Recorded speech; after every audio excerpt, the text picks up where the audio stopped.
네, 안녕하세요. 갱스탁입니다. 자, 8월 1주차 주간시장 분석 방송 진행해 보도록 하겠습니다. 자, 이번 주 주요 이슈 먼저 살펴보도록 하겠습니다. 자, 7월 31일, 8월 1일 양일간 미국 FOMC 열렸는데요. 자, 역시 예상대로 기준금리 동결됐습니다. 이번 FOMC 같은 경우는 인터뷰가 없는 FOMC였기 때문에 기준금리 역시 동결될 것으로 예상되었었고요. 하지만 여기서 이제 중요한 것이 미국 경기에 대한 강한 자신감을 내비쳤습니다. 기존보다 더 강한 논조로 자신감을 내비쳤기 때문에 시장에서는 9월 FOMC에서는 자, 금리 인상될 것을 당연시 받아들이는 분위기고, 자, 이제 여기서 가장 중요한 것은 올해 세 차례냐 네 차례냐가 될 것입니다. 자, 9월에 금리 인상을 한다면 이제 12월이 마지막 고비가 될 수도 있겠는데요. 자, 일단 올 초에 예정되었던 세 차례 금리 인상은 9월까지, 3분기까지 다 되지 않을까 싶고요. 10월 FOMC에서 기준금리가 만약에 한 차례 더 올라간다면 자, 시장의 긴축 속도가 좀 더 빨라진다 이렇게 받아들이면 되겠고, 아무래도 강달러가 나타날 텐데 트럼프 대통령이 강달러에 대해서 좀 상당히 부정적으로 생각하고 있기 때문에 그런 영향이 조금 있을지는 모르겠습니다만 지금 같은 속도라면 12월 금리 인상도 가능하지 않을까 이렇게 되는데요. 일단 9월 FOMC 보고 그 이후가 상당히 중요할 것 같습니다. 자, BOJ 통화정책회의 있었는데요. 역시 BOJ 같은 경우는 네, 기준금리 동결했고요. 장기금리가 일정 수준으로 상승하는 것에 대해서는 용인하겠다. 이런 발표도 있었습니다. 자, 그리고 미중 간 무역전쟁 이슈 한번 보겠습니다. 시장에 가장 큰 영향력을 끼치는 이슈인데요. 자, 일단 미중 간 물밑 협상을, 물밑 접촉을 진행한다는 소식이 나오면서 시장이 반등을 했다가 여기서 트럼프 대통령이 다시 2천억 달러 규모의 중국산 제품이 10% 관세 부과가 아닌 25%도 검토하고 있다. 이런 발언이 나오면서 다시 한번 시장을 좀 흔들기도 했습니다. 자, 협상과 압박을 동시에 진행하고 있는 것인데요. 자, 중국에선 상당히 큰 반발이 일어나고 있고, 자, 일단 무역 전쟁은 아무래도 협상 쪽이 좀 더 가능성이 높지 않은가라는 생각을 개인적으로 하고 있습니다. 압박을 통해서 좀 더 좋은 협상 결과를 이끌어내기 위한 것이 아니냐라고 저는 생각하는데, 중국도 그렇게 호락호락 당하지만은 않을 것이라고 생각이 되기 때문에, 자, 미중 간 무역 전쟁이 계속해서 확대된다면 국내 주식시장 같은 경우는 상당히 좀 영향을 많이 받을 수 있겠다. 자, 이런 생각이 드는 이슈죠. 미중 무역 전쟁 때문에 좀 시장이 상당히 어려운데, 아무튼 잘 협상을 통해서 일단락이 되었으면 좋겠다라는 생각 계속해서 들고 있고요. 자, 미 상무부 2분기 GDP 잠정치 발표했는데 기대치만은 못하지만 여전히 괜찮은 상승세 유지하고 있다. 자, 이렇게 보시면 되겠습니다.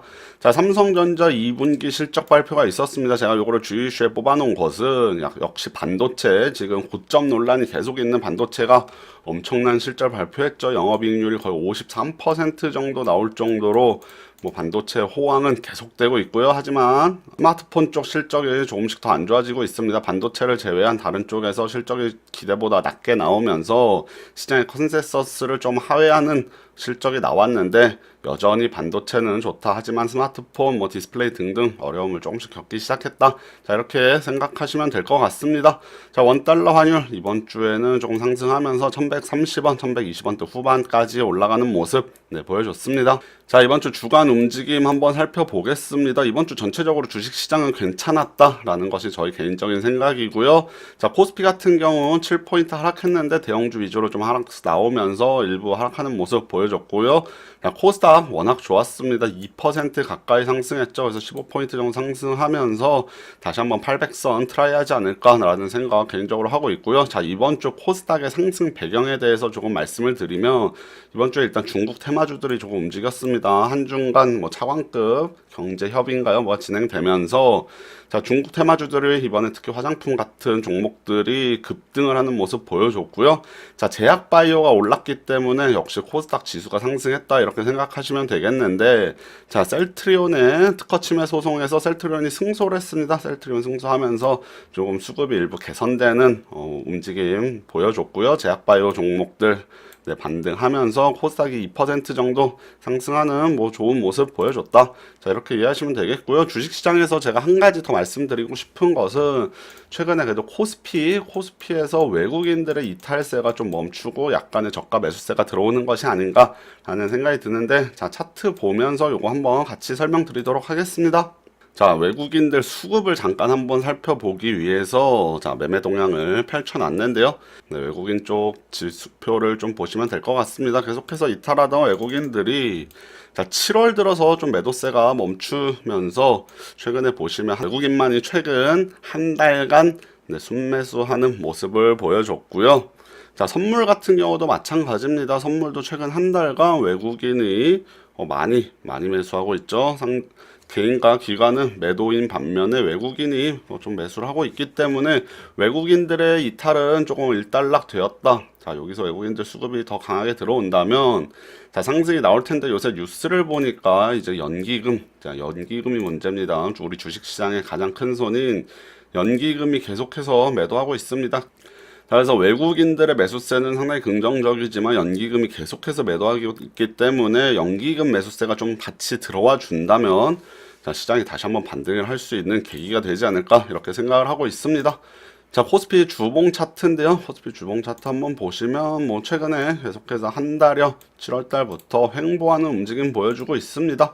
자, 6월 중순부터 7월 초까지 시장이 급락을 했다면 최근에는 2300선 내외를 오가면서 계속해서 횡보하는 움직임 보여주고 있고요. 저의 개인적인 생각에서는 한 2350선까지 좀 반등이 나올 수 있다. 이 정도까지는 충분히 반등이 나오고 여기서 이제 좀 더 횡보를 하면서 방향성을 탐색하지 않을까 계속해서 제가 말씀드리고 있죠. 자, 그래서 코스피는 이번 주 변동성 거의 보이지 않았고요. 시장은 전체적으로 괜찮았는데 대형주들이 조금 힘든 모습 보여줬습니다. 자, 그래서 대형주 같은 경우는 이번 주에 뭐 한 0.66%, 0.66% 정도 하락했다면 자, 중형주 한 1% 올랐죠. 소형주는 한 2.3% 정도 지수가 올랐기 때문에 자, 시장 상황이 개인들이 투자하기에는 그렇게 어려운 상황은 아니었고요. 자, 대신에 대형주가 좀 하락을 하면서 지수는 전체적으로 좀 하락했다 이렇게 이해하시면 되겠습니다.